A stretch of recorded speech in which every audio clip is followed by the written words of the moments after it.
Hello, welcome to Math with Sittig. Today I'm going to talk about period and frequency specific to sine and cosine.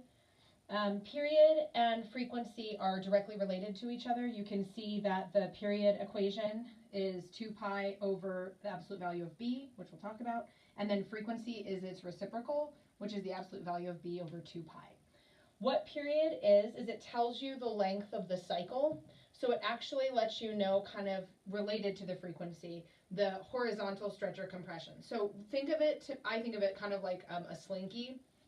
In sine and cosine, your slinky has a set amount of coils in a certain space.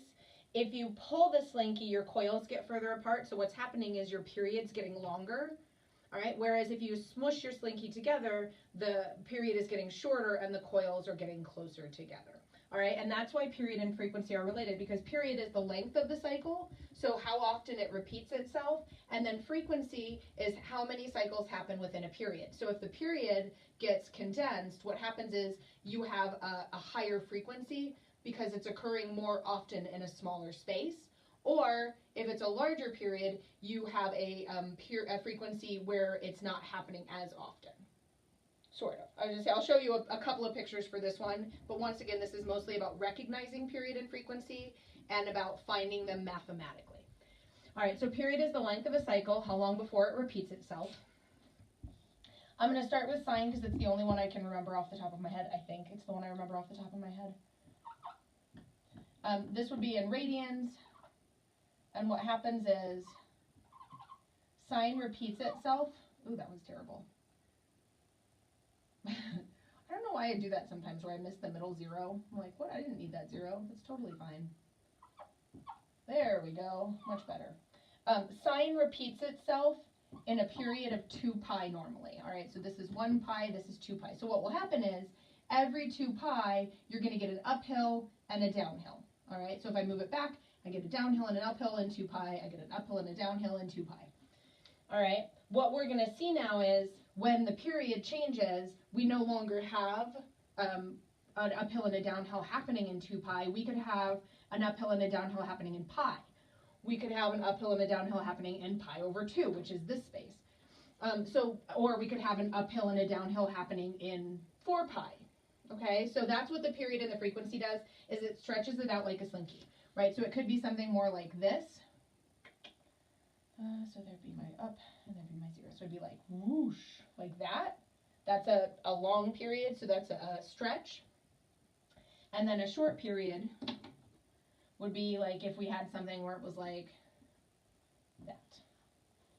Okay, now it actually ends up working out backwards than you think it would be. Normally you think, oh, if this is B, if B is large, it's a large period. If B is small, it's a smaller period, and that's not true because it's trapped with its x. All right, so the way we find it is we take 2 pi, which is our normal period, divided by the value b.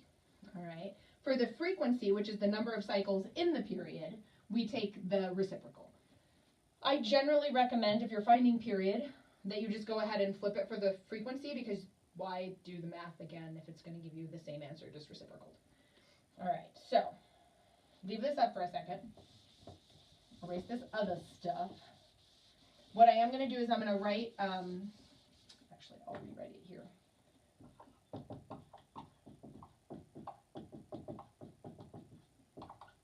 Okay, so period is 2 pi over b. Frequency is b.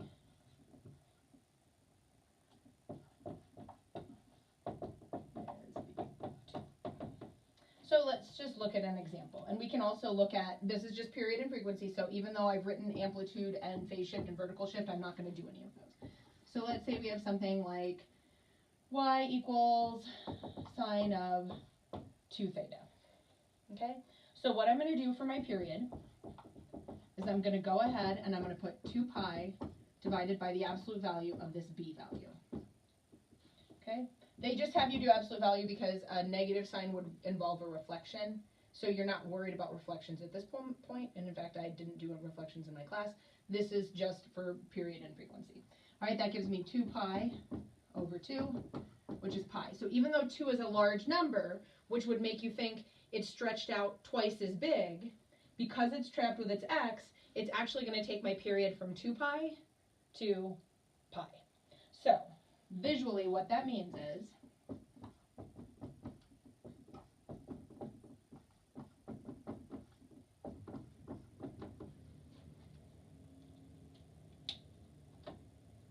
all right, the parent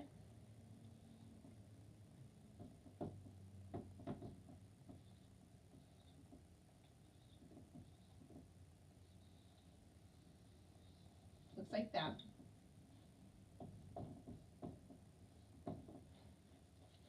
What's happening now is I take this same thing and I'm now squishing it down into this space. So my middle should be at a 0, so now my middle is at this 0. Halfway between these two is at 1, halfway between these two is at -1, and this is my sine of 2 theta. Okay, so it does the opposite. This is technically what's considered then a horizontal compression by a half. Okay, now frequency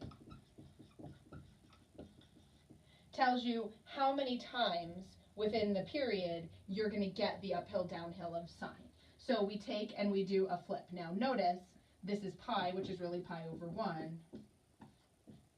So when we get our flip becomes 1 over pi. All right, so that means that the cycle is happening here, and then it will repeat itself. Okay, so period and frequency are pretty straightforward in terms of finding them. Graphing them can be a little bit more complicated, especially if it's attached to other pieces. So I want to do one more, and then this will hopefully be just a shorter video because this is all about just period and frequency. And right now, for me, this is just about finding the period and the frequency. You can also have it attached to cosine. Cosine graphs a little bit differently. All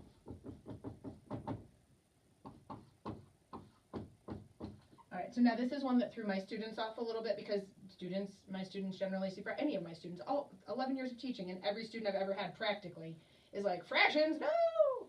So don't be panicked by this fraction. This means cosine of theta divided by 3, which is really 1/3 of theta. So if it helps you to think of it that way, right? If it had been something like, 2 theta over 3, that's really 2/3 theta. All right, don't panic.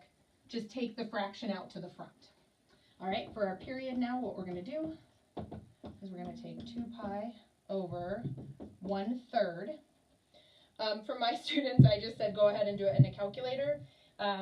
And you can do that in the calculator. What I do to it is I think of it as the multiplication of the reciprocal. When you divide by a fraction, you multiply by the reciprocal. So what's going to happen is 2 times 3 becomes 6. So I get 6 pi for my period. So now my period, instead of being 0 to 2 pi, is going to be 0 to 4, 6 pi. So I'm going to get an uphill and a downhill. Wow, cosine looks a little different, but that concept within, instead of this much space, this much space. So then my frequency is 1 over 6 pi. So I get 1 full cycle in 6 pi. Okay, hopefully that helps. If you have questions, make sure you leave questions below. If you are a current student, you can always send me an email and I will check those. I will at some point in the very near future do a graphing one. I probably will not do it right at this moment though. I'm kind of videoed out. But this is period and frequency for sine and cosine. For most of my students, when we started this, it really is just about getting used to the pictures. We did a lot more with our graphing calculators for actually graphing these, just based on limited time.